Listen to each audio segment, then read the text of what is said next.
서기 9세기 말 천년의 역사를 자랑하던 신라는 몰락의 그림자 아래 신음하고 있었습니다.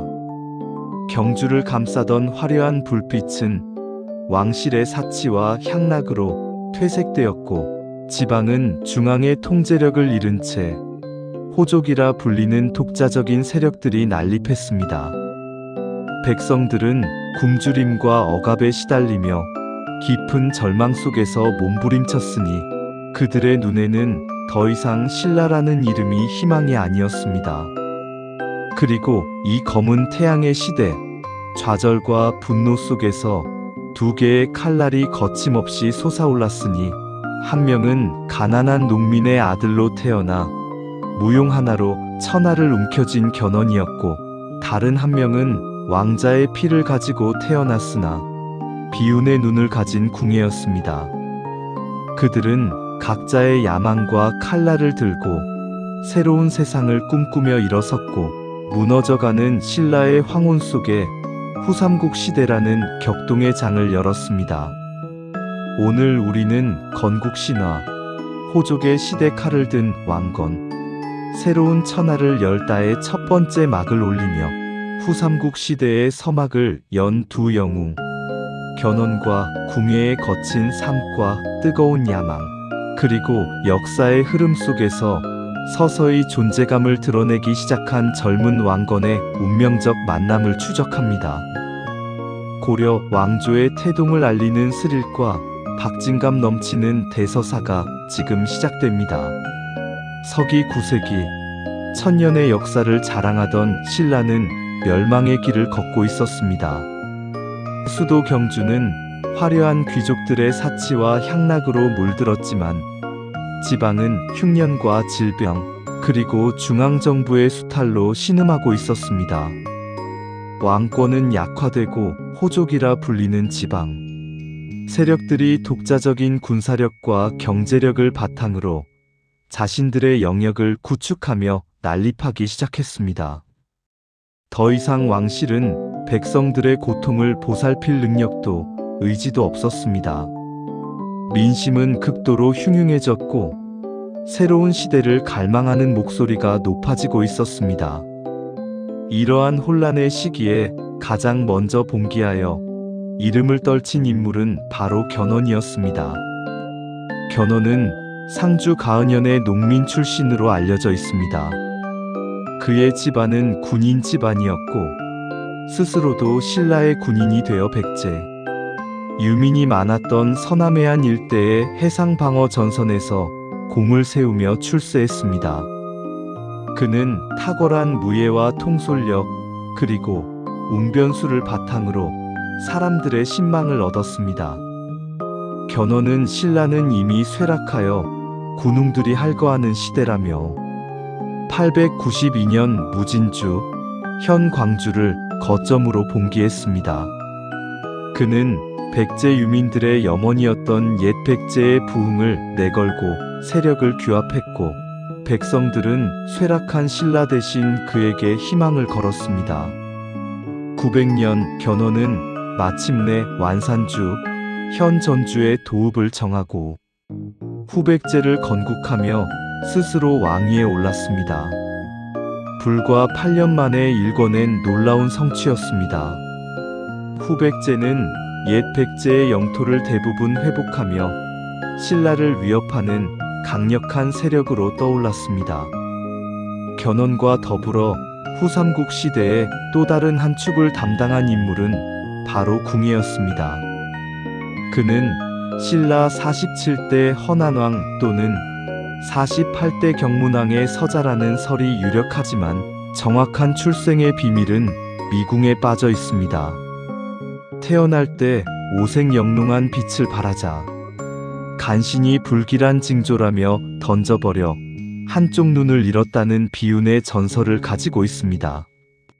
이러한 그의 기구한 삶은 훗날 그가 스스로 미륵불이라 칭하는 자아도취와 광기에 영향을 주었을지도 모릅니다. 궁예는 불우한 어린 시절을 보낸 후 승려가 되었으나 891년 중령에 운거하던 기원의 휘하에 들어가 도적의 무리를 이끌며 세력을 키우기 시작했습니다. 하지만 곧 기원의 좁은 그릇을 벗어나 이원, 홍술 등 자신의 세력을 이끌고 독자적인 활동을 시작했습니다. 그의 군대는 엄격한 군율과 뛰어난 통솔력을 바탕으로 강원도 일대와 한반도 중부 지역을 빠르게 장악했습니다. 궁예는 백성들의 굶주림과 억압을 해소하고 새로운 세상을 열겠다는 대의를 내세웠습니다.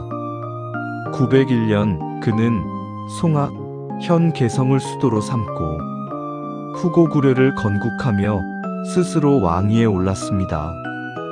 그는 고구려의 옛 영토를 회복하겠다는 의지를 보이며 나라 이름을 마진으로 바꾸고 다시 철원으로 천도하는 등 강력한 왕권을 지향했습니다. 궁예는 자신이 미륵불이라 칭하며 종교적인 권위를 내세워 백성들을 통치했습니다. 그의 초반 통치는 비록 자비와 통치수를 겸비하여 백성들의 신뢰를 얻었지만 점차 광기 어린 모습으로 변질되기 시작했습니다. 그는 독심술을 주장하며 간신히 자신을 비판하는 신하들을 무자비하게 숙청하고 심지어 부인 강씨마저 살해하는 등 폭정을 일삼았습니다. 이로 인해 후고구려는 건국 초의 희망찬 모습을 잃고 암울한 시대로 접어들었습니다. 이러한 견훤과 궁예의 양강구도 속에서 새로운 시대를 열 세 번째 영웅이 서서히 모습을 드러내고 있었습니다. 그의 이름은 왕건이었습니다. 왕건은 송악현 개성의 유력한 호족 출신으로 해상무역을 통해 막대한 부를 축적한 가문에서 태어났습니다. 그는 어릴 때부터 용모가 뛰어나고 기품이 있었으며 병법과 학문을 게을리하지 않는 인재였습니다. 왕건의 가문은 일찍이 궁예에게 귀부하여 그의 세력 확장에 크게 기여했습니다. 특히 왕건은 궁예의 휘하에서 해군을 이끌고 서남해안을 장악하며 백성들의 신망을 얻었습니다. 그는 군사적 능력뿐만 아니라 뛰어난 인품과 사람을 포용하는 덕망을 겸비하여 궁예의 신하들 중에서도 독보적인 존재감을 자랑했습니다.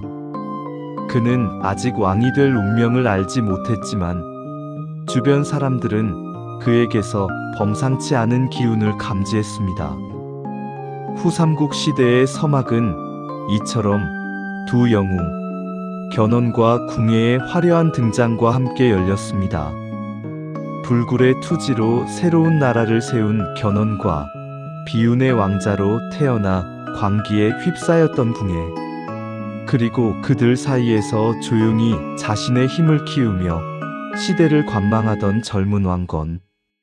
이 세 명의 영웅들의 칼날이 서로를 향하는 순간 한반도는 또다시 피비린내 나는 전쟁의 소용돌이에 휩싸일 운명을 맞이합니다.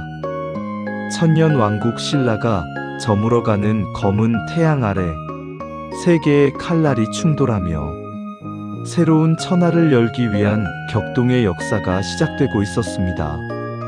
건국신화, 호족의 시대 칼을 든 왕건, 새로운 천하를 열다는 이제 이들의 숨막히는 대결과 새로운 국가의 탄생을 향한 거대한 여정을 그려나갈 것입니다. 건국신화, 호족의 시대 칼을 든 왕건, 새로운 천하를 열다. 다음 2부에서는 궁예의 폭정이 크게 달하고 마침내 그의 휘하에 있던 왕건이 고뇌 끝에 새로운 결단을 내리는 결정적인 사건을 다루겠습니다. 긴 시간 함께 해주셔서 감사합니다.